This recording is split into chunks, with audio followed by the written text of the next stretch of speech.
Morning ka dreamer! So pupunta tayo ngayon sa Once Upon a Child. Doon na yung mga bilihan ng mga second hand na winter jackets. Kasi may nag-comment. So tara, igagala natin kayo doon sa mga yun. Alam ko doon sa mga nandito na alam na yun eh. Pero doon sa mga papunta pa lang dito, pwede nyo itong i-consider din na bilihan ng mga winter jackets para sa mga bata. Kasi yung iba dito is mga bago pa, usually may tag pa nga eh. Ang sistema dito ay binibenta ng mga parang hand-me-down, mga binibenta nila dun sa store. Then pina-price ng store kung magkano, depende sa kung good pa ba siyang ibenta or what, ganun. So yun, tara, malapit lang din to sa amin. Ayan. Tsaka pala kaninang umaga naiwan ng bus si Kaden, no? Bakit siya naiwan eh, hindi naman kayo late, di ba?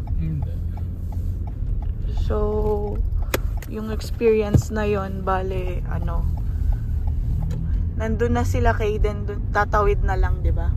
Oo, nandun na kami. Nakita nila yung bus na dumaan. oo, na dumaan. Tapos tatawid. Syempre, expect mo nandun yung bus na hihintayin ka. Kasi yung time frame mo, nandun pa.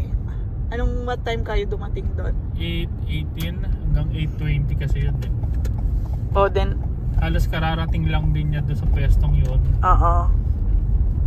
Tapos, yun pala, nung nakasakay na yung mga batang nandun na naghihintay, hindi man lang niya na may nandun sila Daryl sa likod. So yung tatay, kinakatok niya rin yung bus, dumiretso pa rin si kuya. Kaya si Daryl, hinati niya na lang si Kaden sa school, tapos nag-complain. Meron na din daw ganong instances na kahit nandun ka sa time na yon, pa rin tawag dito. Kasi. Oo. Kasi nga hindi pa naman yung time mo na alis. Parang nagmamadali tong si Kuya. Kaya, hay nako. So, ang ginawa ng school, binigay sa amin yung number, tatawagan namin para doon kami mag-complain. Last time daw nag-email yung isang parents, parang isang love letter na super haba dahil nga, syempre, 'di ba? Yung yung effort nung bata na naglakad doon sa bus stop, tapos iiwan siya nandun naman siya. So, tignan natin kung anong mangyayari kasi nagbago yung bus driver nila. Dati babae, napakabait na Tapos ang nakakatawa pa, itong bus na to nag-i-stop nga dun sa tapat namin. So makikita mo naman, hindi naman siya pwedeng magsakay dun.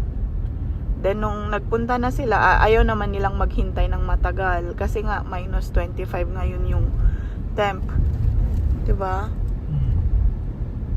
Kaya syempre si Kaden malalamigan, kaya saktong time lang, tansyado naman nila, so hindi naman nalilate si Kaden.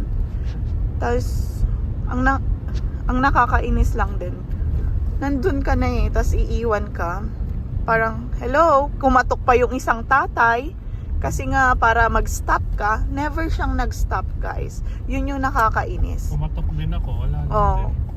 So nandun na kayo talaga. Oo, nung kumatok siya, edi parang huminto lang ng konti. Tapos yung kumatok naman ako, akala ko okay na yon, nakita na. Wala pa rin. Ay, eto na siya. 'Di ba? Yung maiinis ka talaga. So eto, Once Upon a Child. May max sila ng parking. Pero saglit lang tayo titingin. Oy, ang cute ng mga costume. Pangminsanang gamit ng. A few moments later. Ito guys, nandito yung mga pang Christmas. May months sila, madali mong hanapin. Mga onesies. Yung iba dito talaga bago. Tingnan niyo to, 'di ba? Maganda. May bumibili nga doon, no? Tingnan natin yung ano. Dito na rin lang din tayo. Baka may mabili tayong mga winter clothes para kay Ella.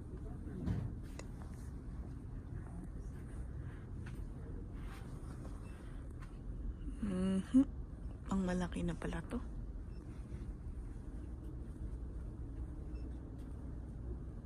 Maganda rin dito kasi chine-check nila ng maayos.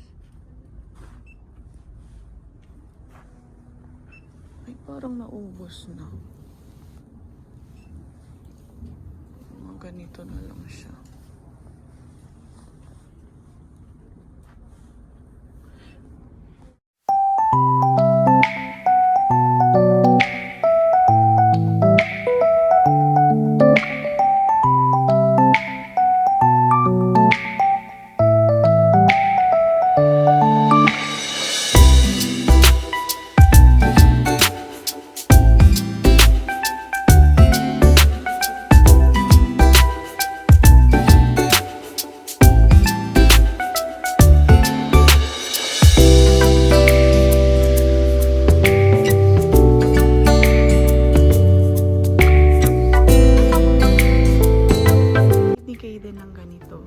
Para sa cowboy nila. So, 1 day lang. At ang price niya is $4. So, pwede na rin. Kasi hindi naman magkaganito si Kaden. Kaya, pili tayo. Gusto ko rin to sana. Kaso medyo maliit. Daryl, maliit ba to kay Kaden? Or sakto lang? Maliit, no? Yan, 'di ba? Parang ito yung ukay-ukay pero may mga brand new. May brand new doon na mittens, no? So, ayan naman ni Ella. Ito maganda ba to? Yellow. Ito magkakasya to sa kanya. Tingin mo. Or maliit. Kasi majubis na. Majubis na si Kaden. So, dito tayo sa 7. Kaso, parang walang play. Ay, ano siya? Ito, cowboy outfit daw. Ang laki naman.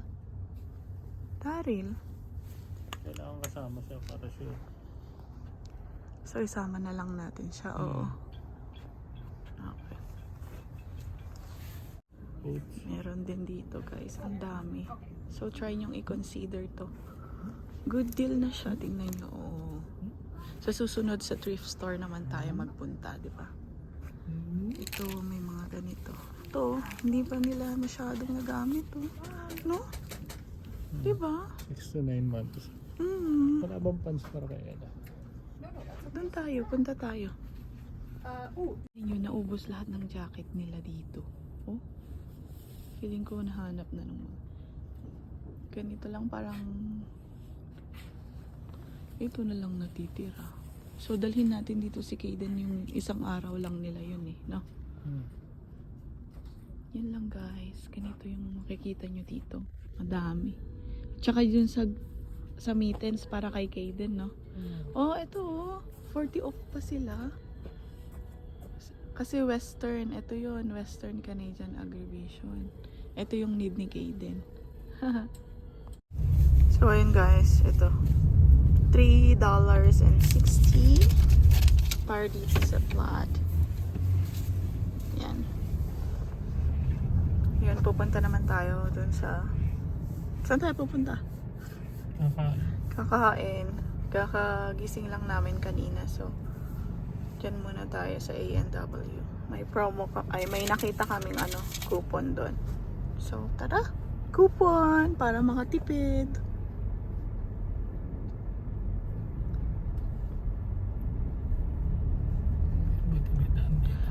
So, bale, wala na pala dun yung mga winter jackets kasi nasimot na siya.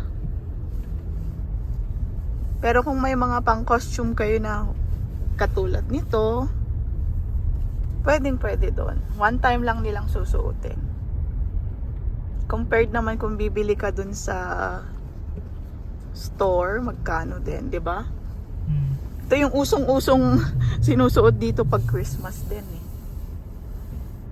Pero nagsa-celebrate nga sila ng Western, Canadian Western aggravation, parang ganun. Kaya ayan, may paganyan sila.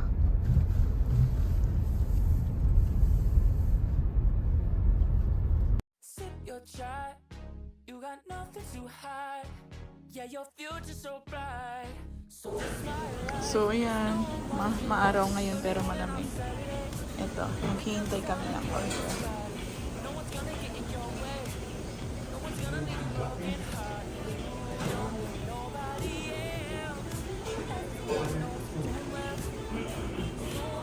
Ayan.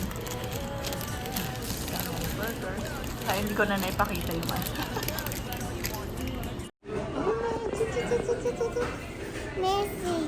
So, hindi namin naubos, guys. Si Daryl lang nakaubos ng pagkain niya. So, pupunta naman tayo ngayon sa Second Chance para tumingin nga ng winter jacket. Isa din tong option nyo.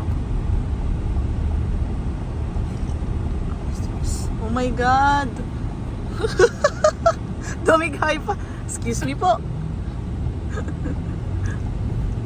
Mike Enriquez. Mark ba? Mark? Mike? Sabi mo dati Mark.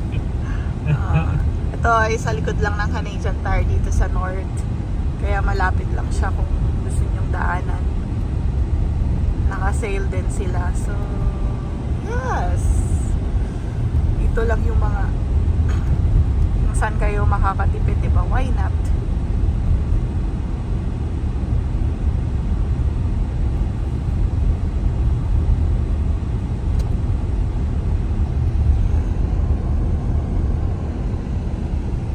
Hala, nasarahan.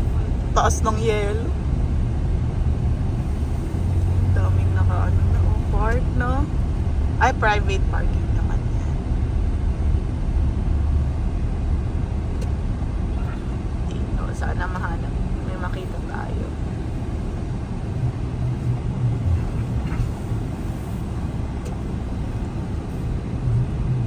Saan may parking na tabi? Brand new naman yung iba dito. So, yan. Ito na lang yung mga natitira sa kids. Mas maayos na siya ngayon, no? Kaso nga lang wala na yung nakita kong gap, Daryl. Wala na.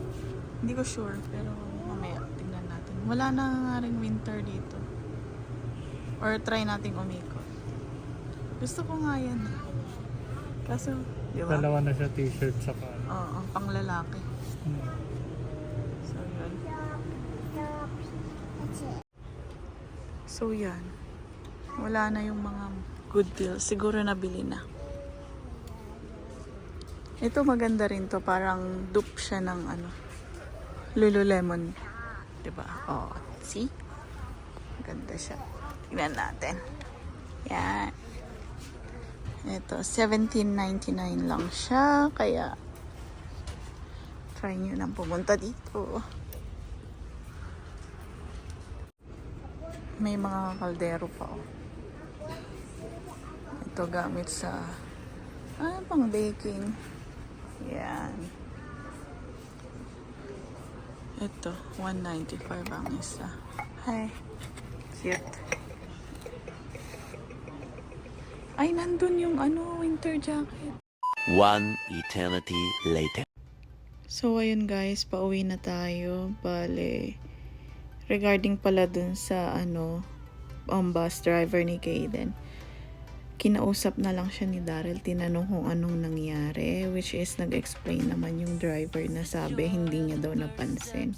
Kaya humingi naman siya ng sorry, kaya hindi na kami nag-complain via call or letter sa school. Ayun, okay na. Next time na lang pag nangyari ulit yun. Pero ayan, salamat ulit sa panonood. And God bless sa ating lahat. No, we ain't losing ground. We won't give up and we won't turn around. No, look at the big wide world we're living in. Yeah, I'll keep running discover